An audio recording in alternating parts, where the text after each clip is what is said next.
really, how do you, pick the right incentives for the right partners, Paul? Yeah, and that is a difficult one, and we've touched on this already. And as Balaji said, there's actually a challenge, right? I see it as a challenge because, as Balaji said, you've got to be able to keep it as simple as possible. It's got to be clear. It's got to be simple. It's got to be easy to understand. Otherwise, you don't get the traction. If it's too complex to operate and it's too complex to understand, the partners won't buy in. But on the counter to that, as Balaji touched on, is you need to personalize. You need to get to that point that it means something for them. Depending on your business. If I look at my business, I have partners who are very large. I've got partners who are very small. So I can't run the same incentive for both because it doesn't make sense. If I put the same incentive in place, I could end up paying out a lot of money to some partners just for achieving what they're trying to do. And I could end up paying out money to people where it actually doesn't matter. If you've got a partner who's not doing a large revenue with you, and you say, hey, I'm going to give you a 2% rebate. Well, 2% of what? What's meaningful? So I think the difference we have now versus 10 years ago, that spray and pray you used to get away with. It was easier, it was simpler. Now we have to go and say, how do I make this suitable for the partner?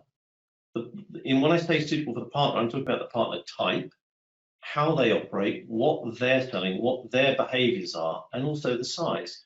It's kind of become harder as a vendor to put an incentive in place across your whole market.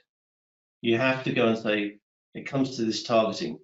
Who am I targeting? What is the behavior and what is my outcome? And will it mean something? Will it drive the needle? And so we're finding that we now have to go in and say, I might want to say a sales incentive, which is the other common one. I want to grow this product. I want to take a new product to market, and I want people who have been selling product A to now sell product B. So I'm going to incentivize you to do that. But what makes sense? Because for one partner, you're going to make sense by offering them a plan that will give them a return. And for others, they're going to go, I'm sorry, $200 just doesn't cut it. I'm not opening the computer for $200. So you have to think about how you're doing it. And it's very much about that personalization now. The other thing is, of course, all these incentives, you've got to think about only paying for the achievement of the results. You can't afford anymore, and the CFOs of the past used to get away with it, but today you can't. You've got to say, what is my achievement, and how do I actually ensure that I get that return on investment that I'm putting in? If I'm offering something out there, I'm only offering it to achieve the result that I wanted. So it's about that aim. But the different incentives, what works and who are you rewarding? I mean, at the moment, if you're trying to drive revenue, you've got to think that if you're offering a back-end rebate, how much more do you need to sell to actually break even? Does it make sense? But it's still very common. The one at the moment, we've actually taken the decision at the moment to incentivize some of our partners by offering them free licensing, particularly around COVID on some of our remote platforms. We took a decision to say, okay, we're going to make this product available for free for 6 months. And we've taken it as a seeding campaign for the partners, and we gave it to them, and we've given the partners licenses so that they can operate their businesses as well as give it to customers.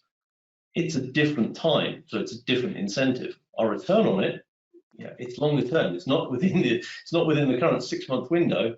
The return is about making sure that we actually get people to use that going forward. So it's a different approach to life. But you can reward for leads. It's the other one. It's very common. How do you reward persons for a lead? Normal incentive on that is to give a discount off the order. I think we're looking at other ways as we come across into the UCaaS world and the cloud world. The cloud world is normally giving a commission now with the agents and master agents based on, did that lead convert? But I think we're going to start seeing a change where you're almost going to have to pay for the lead as a reward in that world, because the commission element, how much can it go to? And it's also not, it's only not guaranteed, it's not guaranteed. You only get it if the lead is converted. And I think some companies are now looking to even start paying just for leads. So there's different ways of incentivizing on that as well. The other thing I think you've got to look at is varying the percentages you pay. As I said, what's relevant to somebody, and sometimes you need to overweight the lower end of the market to get the return, to get the focus and attention, and to make it worthwhile. But the list is huge. Different ones have different successes, and I think over the 20 years, I've seen some great successes. I've also seen some stuff where it just didn't work.